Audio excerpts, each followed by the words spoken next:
다 같이 사도신경으로 우리의 신앙을 함께 고백하시겠습니다. 나는 전능하신 아버지 하나님, 전지의 창조주를 믿습니다.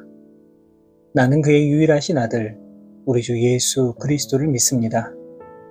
그는 성령으로 잉태되어 동정녀 마리아에게서 나시고 본디오 빌라도에게 고난을 받아 십자가에 못 박혀 죽으시고 장사된 지 사흘 만에 죽은 자 가운데서 다시 살아나셨으며 하늘에 오르시어 전능하신 아버지 하나님 우편에 앉아 계시다가 거기로부터 살아있는 자와 죽은 자를 심판하러 오십니다.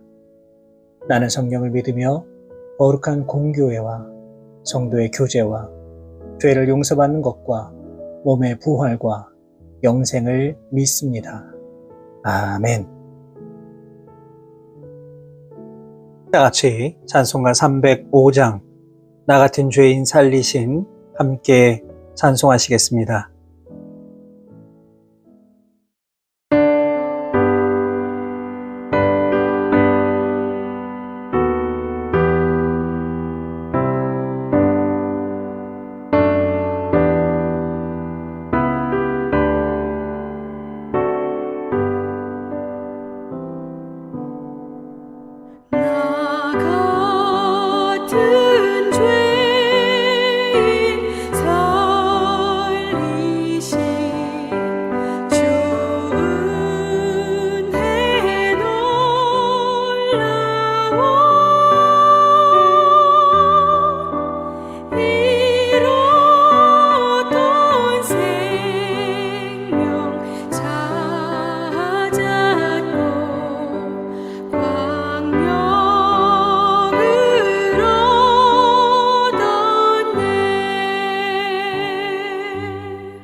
오늘 우리에게 주시는 하나님의 말씀은 신약성경 갈라디아서 3장 19절에서 27절까지의 말씀입니다.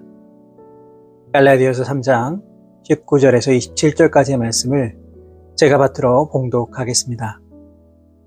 그런즉 율법은 무엇이냐? 범법함으로 더하여진 것이라.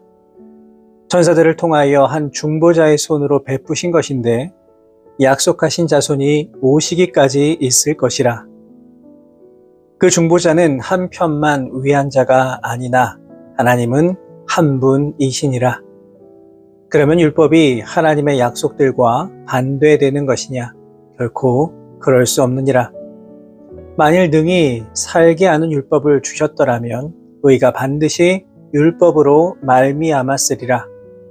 그러나 성경이 모든 것을 죄 아래에 가두었으니 이는 예수 그리스도를 믿음으로 말미암는 약속을 믿는 자들에게 주려 함이라.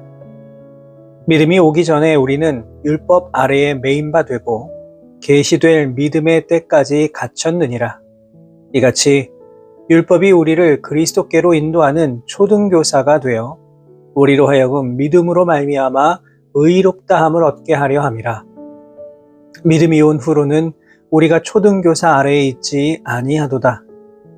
너희가 다 믿음으로 말미암아 그리스도 예수 안에서 하나님의 아들이 되었으니 누구든지 그리스도와 합하기 위하여 세례를 받은 자는 그리스도로 옷 입었느니라.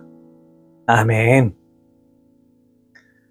오늘 우리가 읽은 이 본문의 말씀에는 과연 율법이 왜 주어졌느냐에 대한 이 사도 바울의 답변이 담겨 있습니다.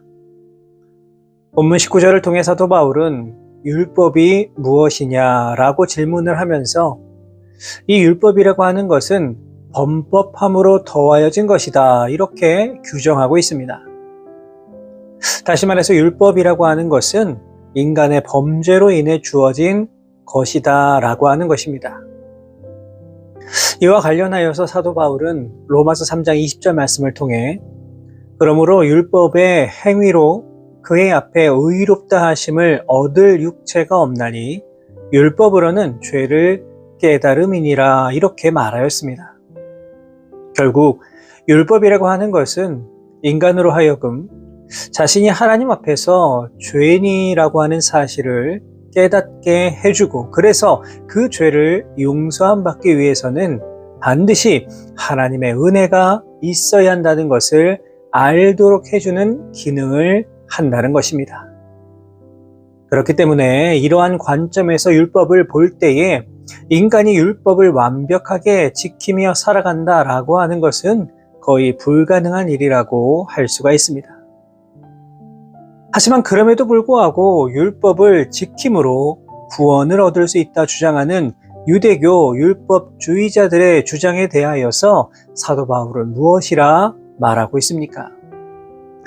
본문 21절의 말씀을 보시면 만일 능히 살게 하는 율법을 주셨더라면 의가 반드시 율법으로 말미암았으리라, 이렇게 말하고 있습니다. 무슨 의미일까요? 율법으로는 구원을 얻을 수 없기 때문에 인간의 의로움이라고 하는 것은 결코 율법으로 완성되는 것이 아니다라고 하는 뜻입니다.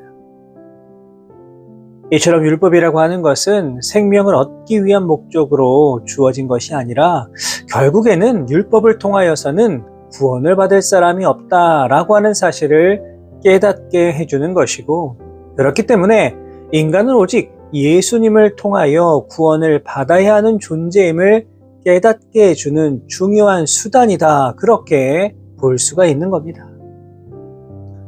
사도 바울이 율법을 지켜야 한다고 주장하고 있는 갈라디아 교회 성도들을 향해 외치고 있는 핵심이 바로 이것이었습니다.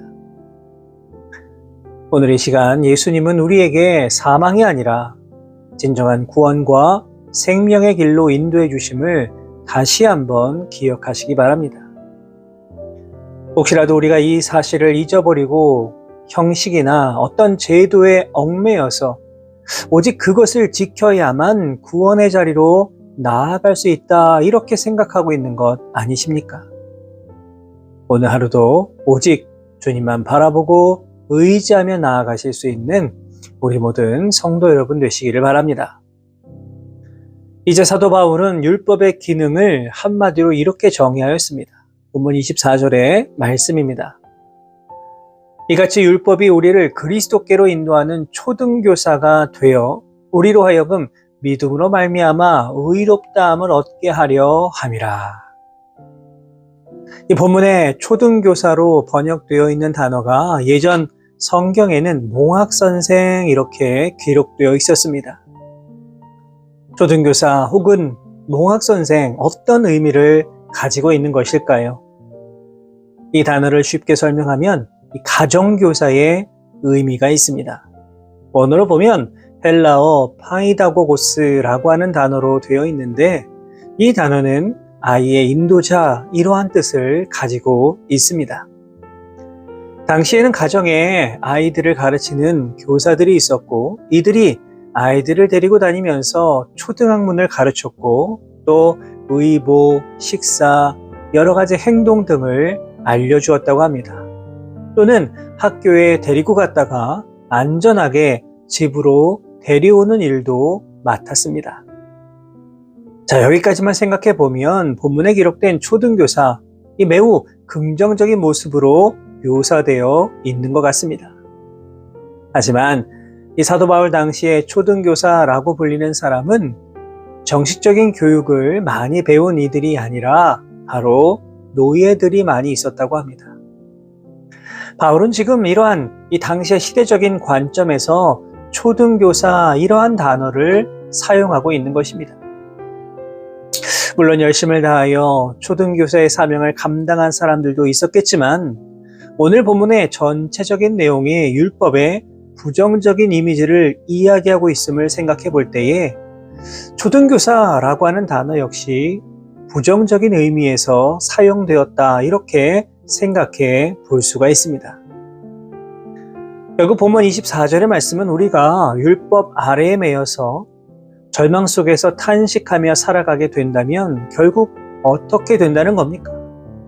우리가 참된 구원을 더욱 갈망하게 되는 것이고, 더 나아가 결국에는 이 율법이 우리를 예수님 앞으로 인도하여서 믿음으로 구원을 받을 수 있게 된다라고 하는 사실을 깨닫게 해준다는 것입니다. 여러분, 그렇습니다.